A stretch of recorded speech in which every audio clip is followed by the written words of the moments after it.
धाकड़ खबर, बेखौफसमा बेबाक अंदाज।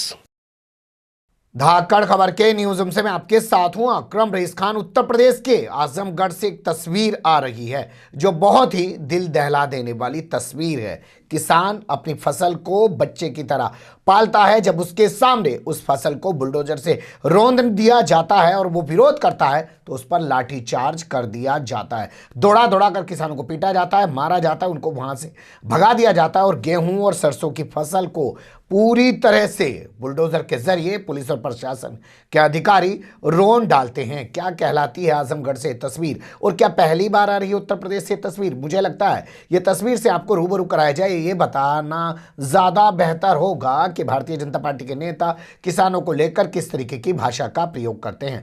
नेता ही नहीं, जो लोग संवैधानिक सीट पर बैठे हैं वो लोग भी इसी तरीके की भाषा का प्रयोग करते हैं। जैसे आपने देखा होगा, पार्लियामेंट में खड़े होकर नरेंद्र मोदी ने किसानों को आंदोलनजीवी परजीवी बता दिया, जो देश के प्रधानमंत्री हैं। इसके अलावा आपने उत्तर प्रदेश के सीएम आदित्यनाथ योगी को देखा होगा, वो कह रहे हैं कि दलाल विरोध कर रहे हैं। ये तमाम भाषा भारतीय जनता पार्टी के उन नेताओं की है जो संविधान की शपथ खाकर संवैधानिक सीट पर बैठे हुए हैं और उनके राज में अब किसानों को लठ के जोर पर कुचलने की कोई कसर नहीं छोड़ी जा रही है। तो आजमगढ़ की ये तस्वीर देखना शुरू करिए। ये बुलडोजर है, ये फसल को कुचल रहा है, फसल को रौंद रहा है। और ये फसल गेहूं और जो है सरसों की फसल है। जब किसानों ने विरोध करने की कोशिश की तो अब आप तस्वीरों में देखना शुरू करिए कि किसानों पर लाठीचार्ज कर दिया। पीएससी लेकर पहुंचे थे पुलिस और प्रशासन के अधिकारी यहां पर उस कंपनी के साथ जो यहां से एक हाईवे निकाल रही है। हाईवे जिसका नाम बताया जा रहा है कि गोरखपुर लिंक एक्सप्रेसवे। जी हाँ, गोरखपुर लिंक एक्सप्रेसवे यानी कि आजमगढ़ को गोरखपुर से जोड़ने वाला लिंक एक्सप्रेसवे जो बनाया जा रहा है महाराज के राज में। महाराज चाहते हैं 4 साल पूरे हो गए, जल्दी से वो बन जाए, अगली सरकार आए क्या ना आए, उद्घाटन भी करने का मौका उन्हीं को मिल जाए। इसलिए अब यहाँ पर ज़बरदस्ती किसानों की ज़मीन जो है उनसे ली जा रही है। कैसे कैसे क्या चीज़ें उभर रही हैं और क्या किसानों ने बयान दिए वो आपके सामने रखेंगे, लेकिन उससे पहले कुछ जानकारियाँ वैसे जान लीजिए। आजमगढ़ ज़िला है, बुढ़लपुर वहाँ की एक तहसील है, वहाँ का एक गाँव है अतरौलिया। अतरौलिया का एक और इलाका है गदनपुर, वहां पर किसानों के साथ ये बर्बरता की गई है। बताया जा रहा है कि ये एक्सप्रेसवे जो निकाला जा रहा है गोरखपुर एक्सप्रेसवे, इसकी जद में करीब 39 गांवों की ज़मीन आ रही है। तो उसी में से बहुत सारे किसानों को अभी मुआवजा नहीं मिला है, वो मुआवजे की मांग कर रहे हैं। उन्होंने इस पर अभी भी फसल बो रखी है जब तक ज़मीन पर उनका कब्जा है, तो वो उन्हें इतना भी मौका नहीं दिया गया कि 10 दिन 5 दिन बाद वो इस फसल को काट लेते। उन पर लाठी चार्ज कर दिया गया। कैसे किसान अपने दर्द को बयान कर रहे हैं आप उनकी ज़बानी सुनिए, फिर आपको बताऊंगा कि कैसे किसान की दिल का दौरा पड़ने से मौत हो गई।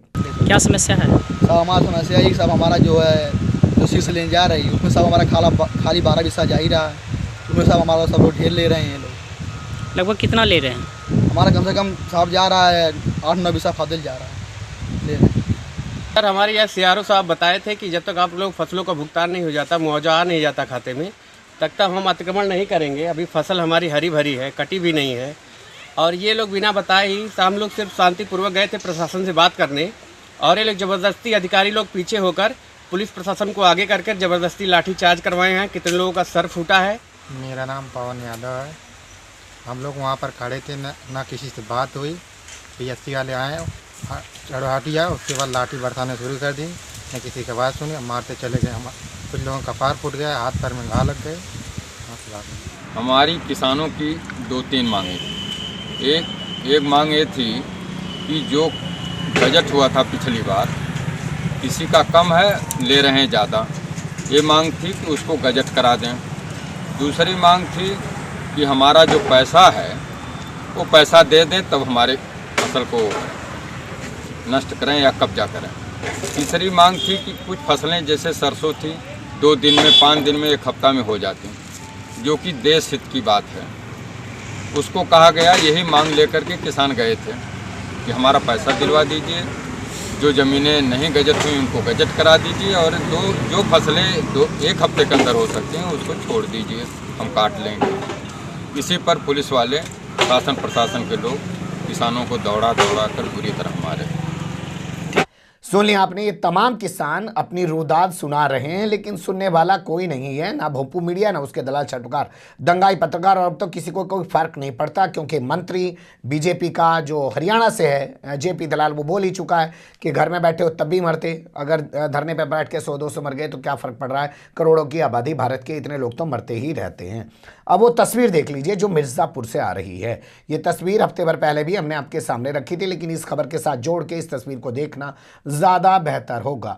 अदलहाट यहाँ का एक थाना पड़ता है और वहाँ का जादवपुर एक गांव पड़ता है, वहां से रेलवे लाइन निकलनी है, जमीन को एक्वायर किया जा रहा है, किसान अपनी जमीन देने का विरोध कर रहे हैं, मुआवजे की मांग को लेकर उनका झगड़ा चल रहा है। ठीक उसी तरीके से जैसे आजमगढ़ में वो बढ़ा हुआ मुआवजा चाहते हैं, हालांकि आपने तमाम लोगों की बाइट सुनी होंगी, वो बढ़े हुए मुआवजे की कोई बात नहीं कर रहे हैं, वो कह रहे हैं कि ठीक है हमारी फसल खड़ी हुई थी, इसको काटने का मौका दे देते और हमें भी उस वक्त तक मुआवजा वगैरह जो है मिल जाता, फिर उसके बाद कब्जा ले लिया जाता। इस तरीके से तो गुंडाई की जा रही है। तो यहाँ फसल खड़ी हुई थी, पुलिस भी यहाँ बुलडोजर लेके पहुँच गई, कंपनी के साथ मिलकर बुलडोजर चला दिया फसल पे। तो एक किसान जो थे जिनका नाम कौशल पटेल था, 60 साल उनकी उम्र थी, दिल का दौरा पड़ गया, उनकी मौत हो गई। लेकिन अब तो कोई फर्क पड़ता नहीं है, क्योंकि ऐसे भी मरेंगे और वैसे भी मरेंगे। जेपी दलाल कह ही चुका है, भारतीय जनता पार्टी का हरियाणा से कृषि मंत्री है। बने रहेगा धाकड़ खबर के साथ। फिलहाल कमेंट्स के रूप में आप लोग अपनी राय दे सकते हैं, खबर को लाइक कर सकते हैं, चैनल को सब्सक्राइब कर सकते हैं और ज़्यादा से ज़्यादा हमारी खबरों को शेयर कर सकते हैं। फिर ऐसे ही किसी सुलगते हुए या उलझते मुद्दे लेकर मैं आपके सामने हूँगा हाजिर। फिलहाल अभी मुझे दें इजाज़त।